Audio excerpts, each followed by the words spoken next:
Hello les hackers, bienvenue sur la chaîne d'Awak Sécu DJ L'Actu Cyber que nous allons commenter, critiquer et décrypter. Je suis Awak Skull et aujourd'hui, pas de leak, pas de hack, pas de CNIL, pas de RGPD, non, rien de tout ça. J'ai juste un petit article autour, à grosse maille, du rôle et du périmètre du RSSI.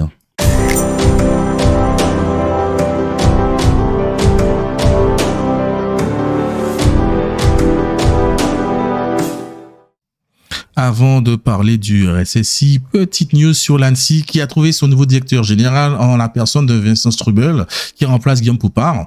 Donc, c'est un ancien employé de l'ANSSI et aussi directeur de l'OSIC. Bonne chance à lui dans ses nouvelles fonctions. Alors, le RSSI, qu'est-ce que c'est que ceci? Le RSSI pour le responsable de la sécurité des systèmes d'information, en anglais Chief Information Security Officer ou CISO, est la personne en charge de la sécurité de l'entreprise. Mais selon les entreprises, il peut être une vraie guirlande de Noël, puisqu'il est responsable de la sécurité des réseaux, la sécurité physique, la sécurité des systèmes, des applications. Il est responsable également des normes, de l'application des normes. Il est aussi responsable des audits. Il est également responsable, il peut être également DPO, donc en charge des relations, en tout ce qui concerne le RGPD. Il clignote de bout en bout.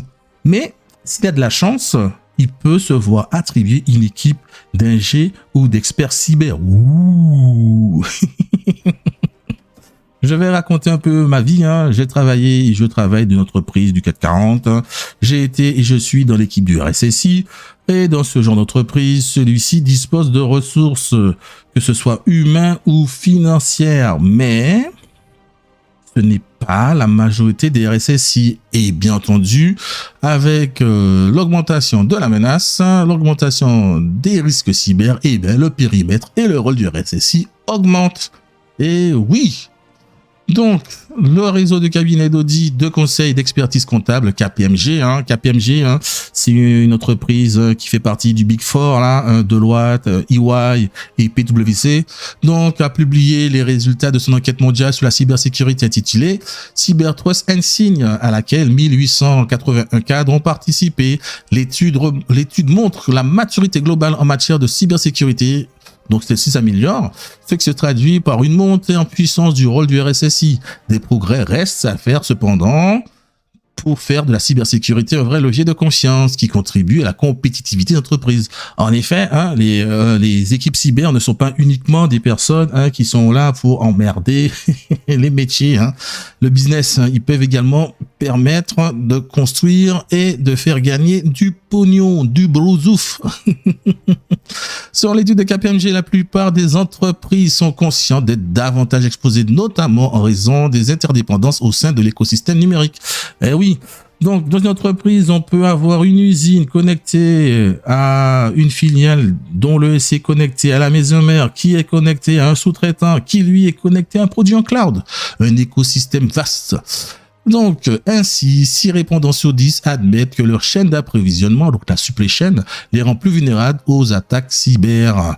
36% se déclarent également peu confiants dans leur capacité à respecter les réglementations en matière de cybersécurité lorsqu'ils recourent à des prestations de services, tandis que 38% observent des enjeux de confidentialité qui freinent les partenariats externes. Sauf que la confidentialité, c'est important, ça évite d'avoir des leaks. Face à ces problématiques, 44% des répondants jugent la collaboration importante pour mieux gérer les risques. Eh bien oui, quand les équipes du RSSI, le RSSI collaborent mieux avec le top management et également avec les métiers, eh bien les risques sont maîtrisés.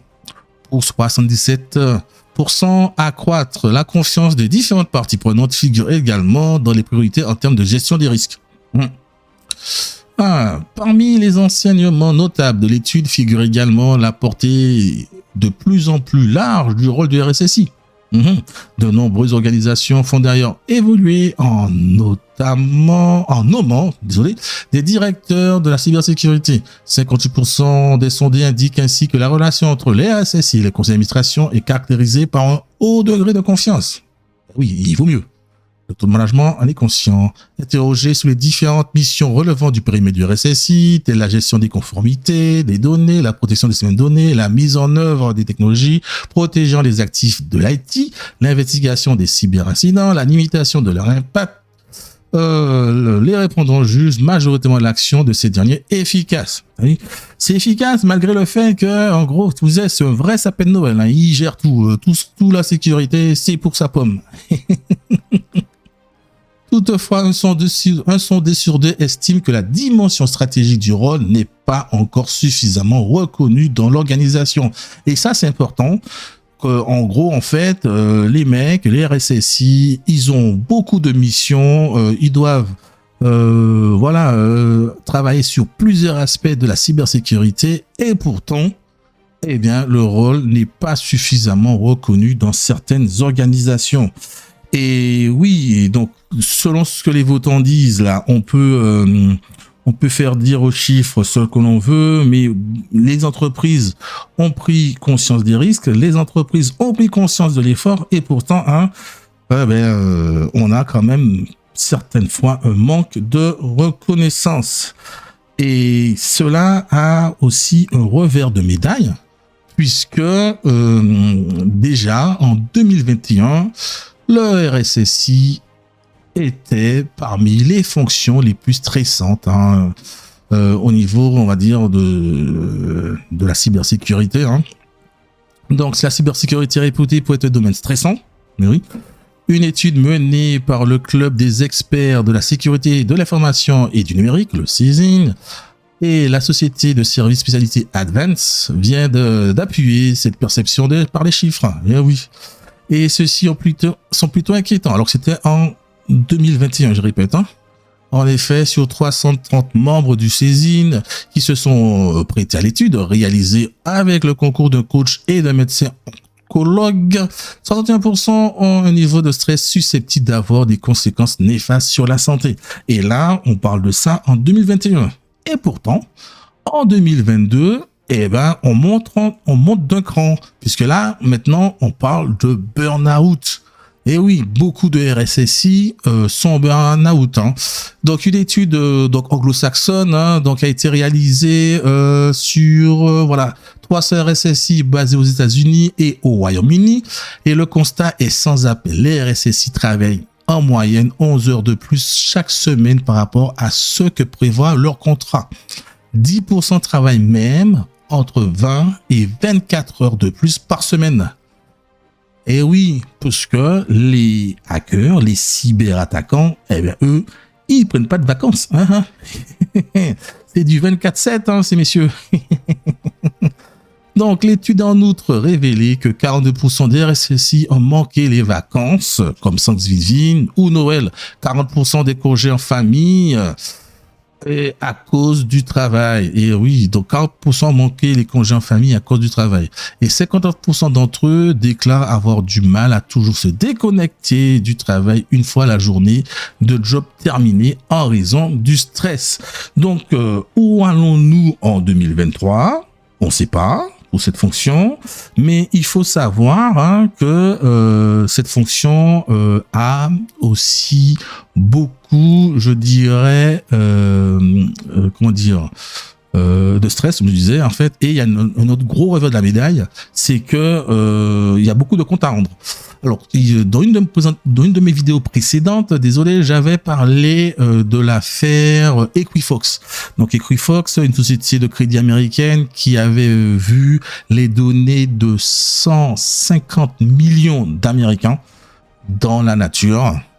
Et il faut savoir que le RSSI, il a eu affaire à la justice. Et oui, donc il y a beaucoup de fonctions, de comptes à rendre en tant que RSSI. Hein. C'est stressant. Hein. Mais néanmoins, si vous souhaitez devenir RSSI, on va commencer déjà par essayer de passer la CSSP. La CSSP, bon, elle est dure. Hein. Elle est pas facile, hein, mais voilà, on commence par ça. Allez, ici Yvon et Vienne, l'info cyber. Merci de m'avoir écouté et donnez-moi en commentaire votre avis. Ciao.